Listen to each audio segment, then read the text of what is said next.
Let's get into our picks, playoff picks. Buffalo at Denver. Now keep in mind, Chap. You said they're gonna give James Cook, let James Cook. You do realize, for those who may not know, Denver has the number 2 rushing defense in the NFL. Francis want Buffalo. Buffalo wins this game by 3. BRF. I said it before the Jacksonville game. I'm going to say it again before the Denver game. This is Josh Allen right here. Games like this are what he's made for. I trust him more than Bo Nix in a playoff setting to make the necessary plays to get the job done. Buffalo gets to the AFC Championship game. They beat Denver. Buffalo's gonna win, but they're gonna have a hell of a hard time stopping that run with RJ Harvey and J.K. Dobbins. I don't think this will be as high scoring of a game as the Buffalo Jacksonville game was. I'll be surprised if either No, I don't team see gets a high scoring BRF, Yeah, but I I'll do be see Buffalo's rushing defense probably giving around 140, Oh, 150 yards rushing. Denver's gonna get theirs, but honestly, would it shock me if either team scored 20 in this game? I'm not gonna lie. It would I shock say me if either 13. I say 13-10. yeah, it would shock me if either team got 20. It would shock me. 13-10. That's gonna be the score. I'll say 16-13. And if they're going to get to that point, it's going to be by field goals. I just think, again, with Josh Allen, he doesn't need to be all the way Superman. Just take care of the football. James Cook, I don't expect him to cook in this game, champ, because, again, they have the number 2 rushing defense in the NFL. Hey, Patrick Surtain, he going to play. And let's not discount Josh Allen's legs, because that's the other thing. But with Bo Nix at the same time, if we talk about how clutch Caleb Williams is, let's not disregard Bo Nix. He doesn't have to be pretty, just be good. Complimentary football.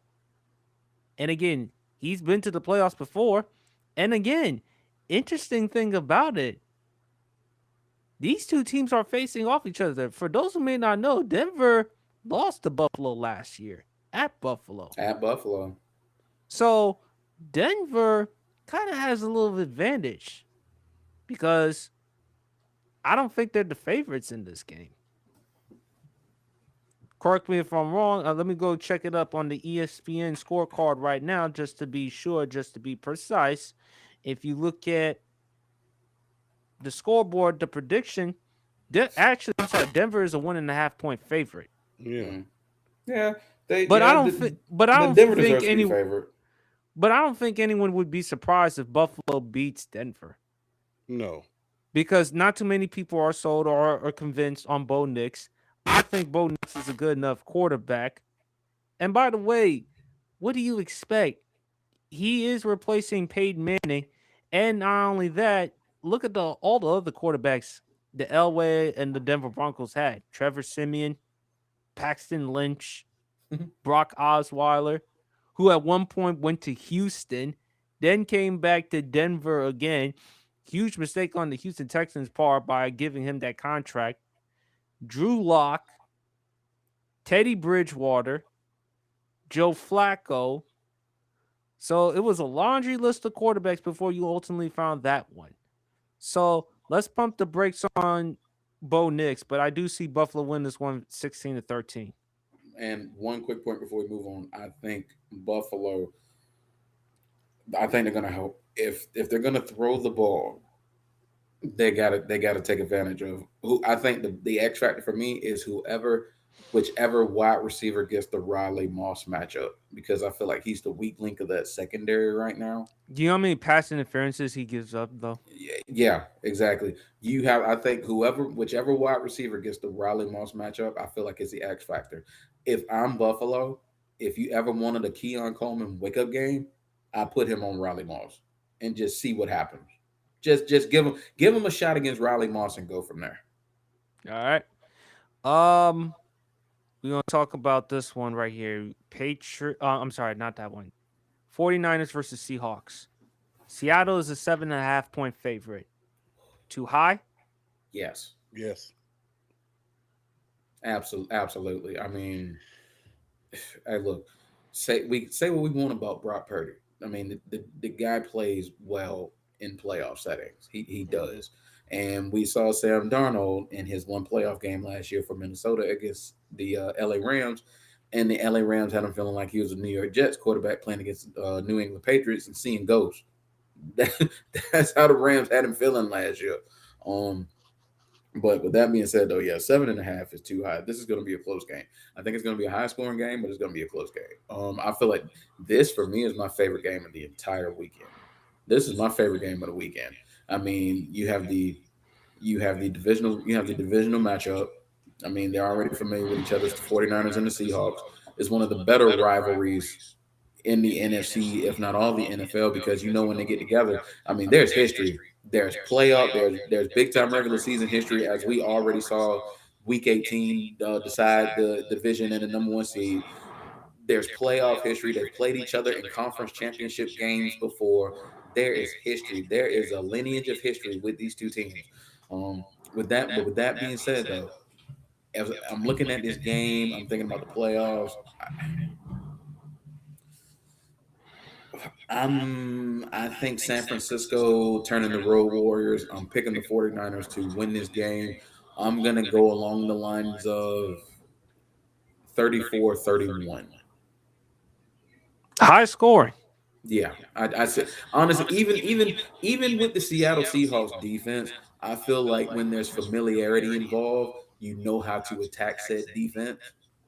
So I see San Francisco doing a lot of misdirection. I see them trying to really confuse that pass rush, and I think they try to let Brock Purdy, in the words of my big homie, air it out like a ceiling fan. Not only that, unfortunately for San Francisco, again, George Kittle will be out for the rest of the postseason due to the Achilles tendon. I am interested to see the matchup between Lenore and Jackson Smith Najibba because Mm-hmm. zero, zero catches Jackson Smith Najibba has had on Lenore. Zero. And but I'm gonna go with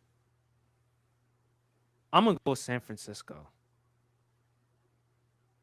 I think San Francisco gets their revenge. I think Robert Sala is going to game plan and get after Sam Darnold. Sam Darnold may commit some turnovers. Key is stopping Kenneth Walker. I'm going to go 23-17 San Fran. Big fella. Wop, wop, wop, bang, bang. Niner gang. Shout out to my pops. Everybody know he's a 49ers fan. There's always a house divided with me and him growing up. Because, I think I told BRF this story. I remember I told him at one point that Jamal Anderson was better than Garrison Hurst. Yeah. Yeah. Wow, wow. I was a homer to the quarterback in them days. Yeah, I was a homer to the core. I said Yes, Jamal Anderson better than Garrison yes, you Hurst.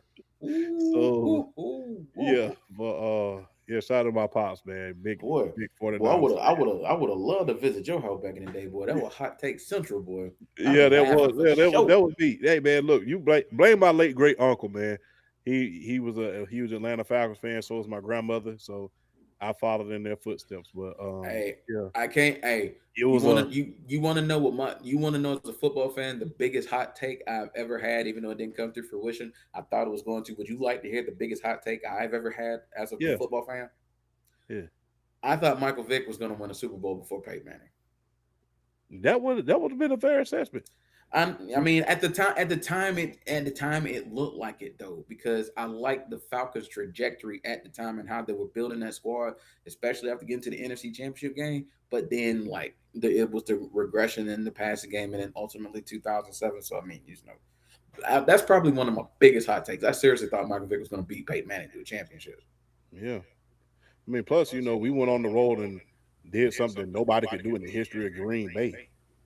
Go out there and just you know that used to be where Green Bay was. You feared going to Green Bay, and Atlanta broke that streak. So that was a fair assessment. And because he won his first two playoff games before Peyton did, so it's a fair assessment. But yeah, I'll never forget. Can you imagine back in the 90s, man, your mom a Cowboys fan, your dad a 49ers fan, you the only Falcons fan in the damn house. That was funny on Sunday. I'm telling you, man, you had to hear about the Cowboys championships, the 49ers championships, and you sitting there in the middle like, damn. Yeah, so if we was getting out behind smash. But yeah, bang bang, not a game. Shout out to Sweetie, by the way. So hey man, look, man, I like Sweetie. So shout out to Shout Sweetie. out. Shout Shout out to out. Sweetie, man. Shout out. But I love that song that she made. What's that song? Both of them. Yeah, I like that song, bro. Oh, yeah, yeah, that's a good Yeah, one. both of them. I like the video too. So that was pretty good. So That's the one that uses the ain't that's the song that used the Freak League sample, ain't it? no, it's put Shorty Wanna Ride. Oh shit. Yeah, it's the Shotty Run the Wire sample. That's Yeah. it. Oh That's shit. it. Two PSPs. Technical difficulties. I can't control that. I'll be an ass, but I'm immature, but yeah. If you were shout out being to an Sweetie, ass, you would be the Vince Russo to Jim Cornette, or vice versa. but basically, but And they wouldn't know yeah, how to book a show either, but that's another conversation. but But you yeah, got the but, Niners. yeah. Shout out to Sweetie at E40. Mhm. Texans at Patriots. New England is a 3-point favorite. I'm actually going to go with Houston because of their defense. Unfortunately for Houston, Nico Collins, their top wide receiver, due to the concussion, he will not play. Oh, that's a big loss.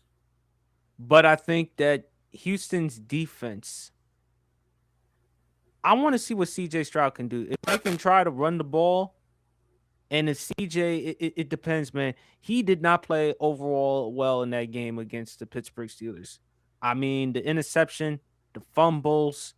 If it were not for the Texans defense bailing him out, Houston would have lost, and CJ would rightfully so deserve the blame. I'm hoping that CJ Stroud finally bounces back, and the Houston Texans at least get to their first AFC Championship appearance. They have not been to an AFC Championship game since since they moved back to Houston, I think in 2002. Yeah, And they've had chances. Their biggest one by far was the 24-point choke job against the Kansas City Chiefs. Remember when Patrick Mahomes threw like 4 touchdowns in the first quarter for the Chiefs to have a 4-point lead, and then the rest was history? mm. This could be the Chiefs' best opportunity to get to a conference championship game because Drake May, second year, first time in the playoffs. This will be his second playoff game. I do believe he will play better. And again, CJ Stroud, we counting on you, man. And this is an opportunity to pressure on you because that contract coming up. I have Houston because of their defense. Oh man, the last time a sophomore quarterback played for the New England Patriots, do y'all know what happened? They won the Super Bowl. Exactly. And look, I hate to bust everybody's bubble, but in Gillette, much like Tuscaloosa back during the Saban era, you go there to get your ass whooped. That's just being real. They are 20-4 in Gillette Stadium. I'm gonna say that again. They are 20-4 at Gillette Stadium Come postseason. come postseason. Overall playoff record since 1994. Overall playoff record, they are 24-5. They have a .828 winning percentage. You go to Gillette to freeze your ass off and get your ass whooped. And that's exactly what Houston is going there to do. And the thing is, look, you can best believe Mike Vrabel got some tricks up his sleeve for CJ Stroud. That offensive line is not at a premium at this point. They're going to force a hell of a lot of turnovers, and Drake May is going to end up going to the AFC Championship. So I'm taking the New England Patriots. Do you Hmm. trust him against this defense? Absolutely. Absolutely. Because it's not going to be easy. Yeah, it's not going to be easy, but the thing is, they have the advantage. They have the weather advantage when it comes to them today. They have the weather advantage. They're used to playing in the cold. Houston's not necessarily used to playing in that cold weather and playing in an environment like Gillette Stadium. They're a dome team, and yeah, they're not used to playing in that type of weather. So they're going to have the advantage as far as the weather is concerned and the home field advantage. So, and like I said, it's Gillette. You go there to get whooped, whether it be by Drew Bledsoe, whether it be by Tom Brady, or in this case, Drake May. So you come there to get whooped. Yeah, but at the same time, champ, it's not going to be the same because that was with Belichick and Brady. This time, this is the New England Patriots with Mike Vrabel. And I believe Mike Vrabel can get the job done, but don't be surprised. Hey, Yeah. let's not forget, although the Houston Texans have a great defense at this point in time, let's not forget, let's not forget, let us not forget that the Patriots have a hell of a defense as well. Let's not forget that. As a matter of fact, as I'm doing my research right about now, one moment, un momento, por favor. They're ninth. I can help you with the defense research, big fella. Yeah, They're they're ninth not in passing defense, the exactly, New England Patriots. And and if you look at team defense, they're fourth. Only the Seahawks, Texans, and Broncos have a better team defense than them. Rushing defense in the NFL, New England is sixth, Houston is fourth. And as far as scoring defense in the NFL, New England is fourth, Houston is second. yes, and the eye test for that offense. I love the Texans defense. Daniil Hunter, Will Anderson, Daryl Stingley, all of those guys. But the thing is this: CJ Stroud in that offense is going to make some mistakes early in the game.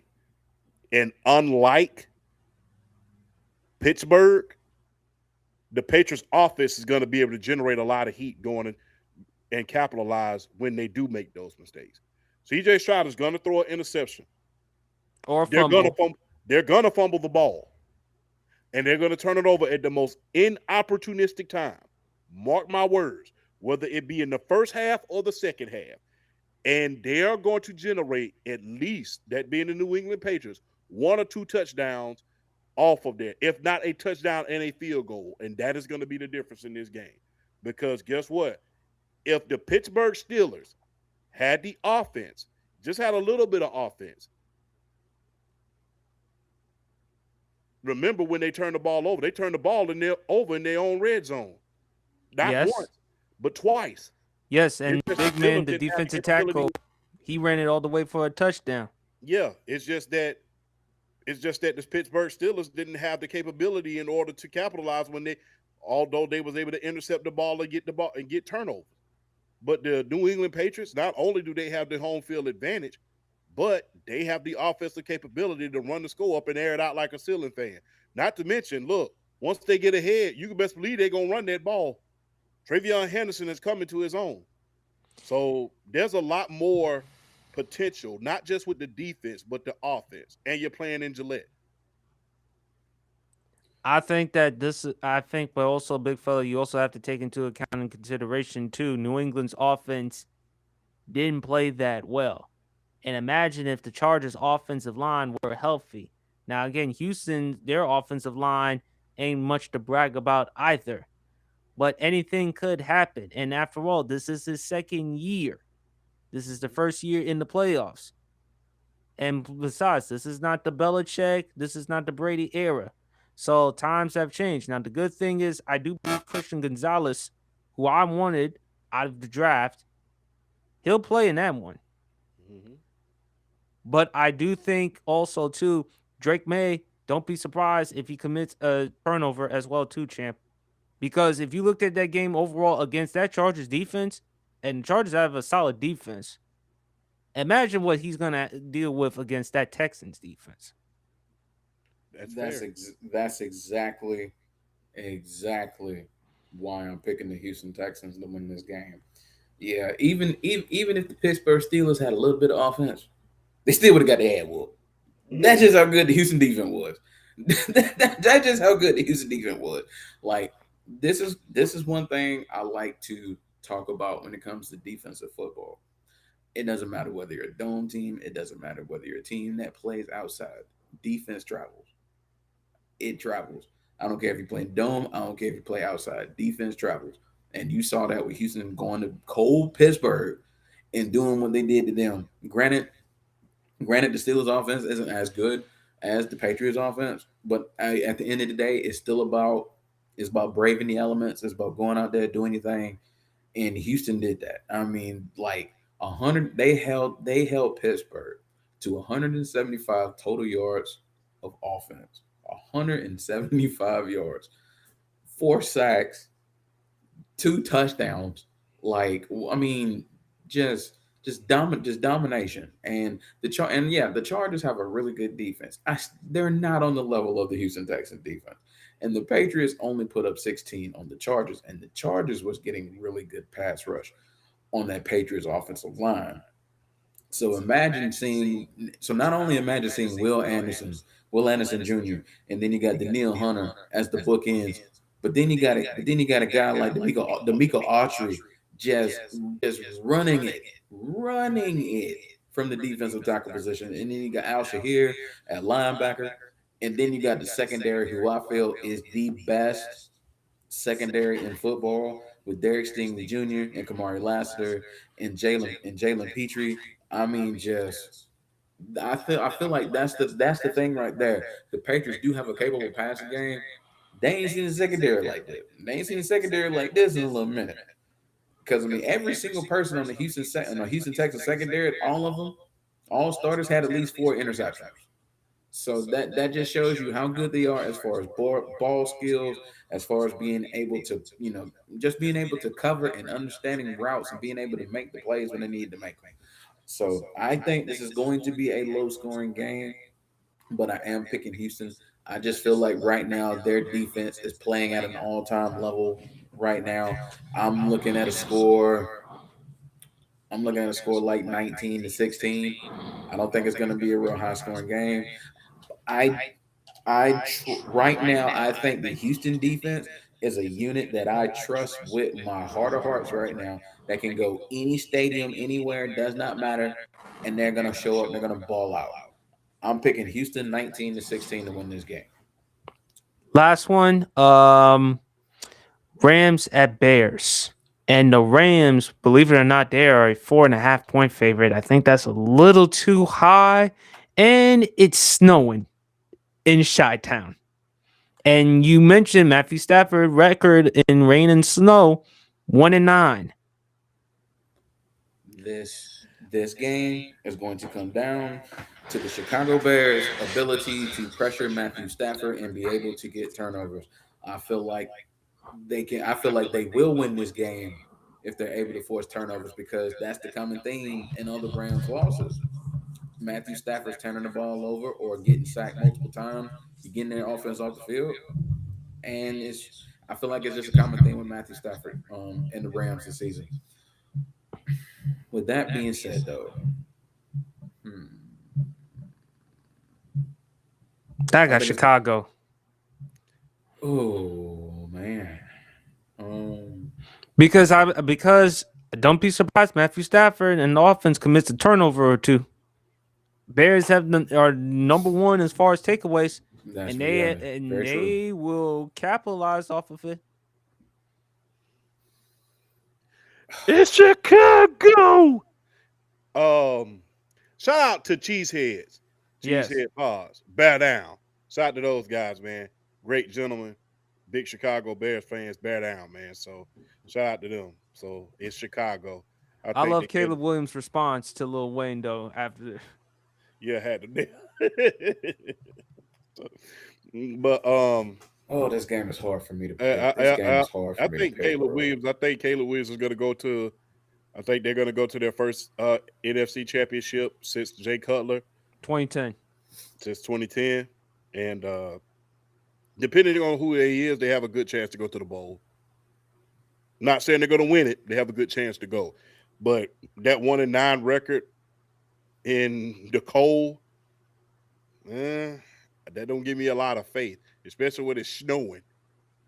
You get one of them warm weather teams out there in that cold, and they fold up like an accordion. So I know, but even with the Chicago Bears being number one in takeaways, they give up a lot of yards, and They we sure know do. and we know what the Rams do when it comes to as far as Sean McVay, his play calling, being able to attack regardless of environment. He's able to get his no matter what the situation is. I'm gonna be the lone one here. I'm actually gonna go with the Rams to win this game. I feel like if there was ever a game for Sean McVay to really kind of remind people of his worth to this franchise, this is one of those games in a very hostile environment, going to Chicago, the new Soldier Field. This is where a coach like Sean McVay makes his bread right here. Like in a situation like this where you should not be able to put up points. It's gonna snow. It's gonna be cold. I feel like I said, he's one of the best play callers in the league. He's one of the best play callers we've seen in a long time, and I feel like he's going to come up with a good enough scheme in order to kind of cause enough traction in order to get this done. I'm gonna go 24-21 Rams here. Bears 31, Rams 26. interesting fact. Do y'all know the last time that the Rams played Chicago in Chicago when it was snowing? Mm, that's a good question. January 12th, 1986. The year when they won the Super Bowl. Ooh, yeah. Yeah. Eric Dickerson was the running back. What? 40 years. Wow.